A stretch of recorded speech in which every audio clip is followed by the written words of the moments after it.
만약에 말씀을 청종치 아니함으로 모든 나라로 쫓겨갔다가 모세가 진술한 복과 저주가 기억나서 마음을 다하고 뜻을 다하여 하나님의 말씀을 청종함으로 돌아오면 하나님께서 하늘 끝에 있어도 그의 백성들을 모으실 것이다.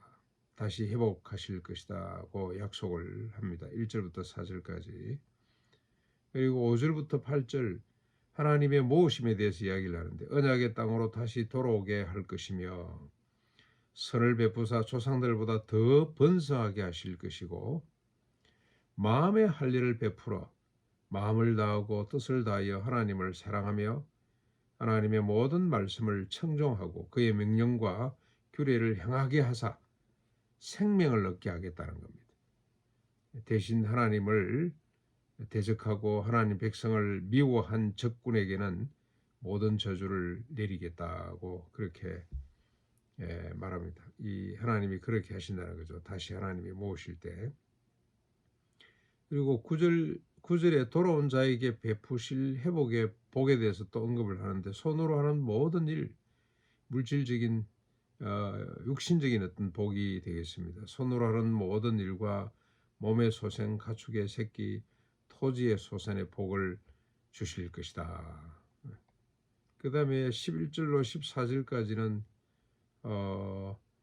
이렇게 이제 하나님 말씀을 잘 지켜야 되는데 이 말씀의 특징에 대해서 이야기를 합니다. 이 말씀이 어떤 거냐? 613가지 특징이라고 할 수가 있겠습니다. 어려운 것도 먼 것도 아니다. 하늘에 있는 것도 그래서 누가 하늘에 올라가서 그걸 가져다 우리에게 행하도록 할 것이냐 그렇게 말할 수 없는 것이고 바다 밖에 있는 것도 아니다. 누가 바다 끝까지 가서 그걸 가져다 우리로 지키게 할 것이냐 그렇게 말할 성질의 것이 아니다는 거죠. 매우 가까이 입에 있고 마음에 있으므로 행할 수 있다는 겁니다. 우리가 절대 지키지 못할 법을 주시지 않았다는 뜻이죠. 얼마든지 행할 수 있는 법이다. 회복됐을 때 다시 돌아왔을 때 그런 뜻도 있겠습니다만 하나님 우리 마음의 할례를 행하셔서 우리가 하나님 말씀을 순종하고 복을 받도록 하실 것인데 그때 그 말씀의 성격에 대한 것도 되겠습니다만 모세를 통해서 주신 613가지의 특징이기도 하죠. 뭐 바다 끝에 있는 거 아닙니다. 그리고 하늘에 있는 것도 아닙니다.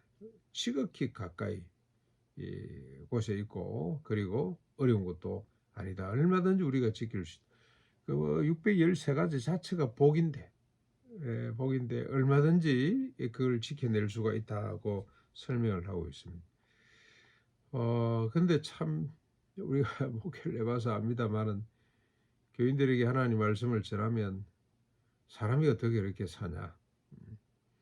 심지어 어떤 젊은이들은 뭐 목사님 말대로 설교대로 하면 시골 가서 농사나 지어야지 이 자본주의 사회 도시 생활에서 그게 해당이나 되나. 그런 이야기를 반응을 피드백을 많이 보였는데 저 와서 농사 지어보니 농사가 보통 일이 아닌데 이 쉬운 일이 아닌데 농사만큼 위대한 일이 없어 보이는데 핑계를 그렇게 대죠. 그거 우리 못한다. 특별히 신약 산상보원으로 넘어오면 인간이 어떻게 사냐 그걸 문자적으로 이해를 하냐 그렇게 또 저항하는 사람들을 참 많이 보게 됩니다. 그런데 오늘 모세를 통해서 하나님은 분명히 말씀을 합니다.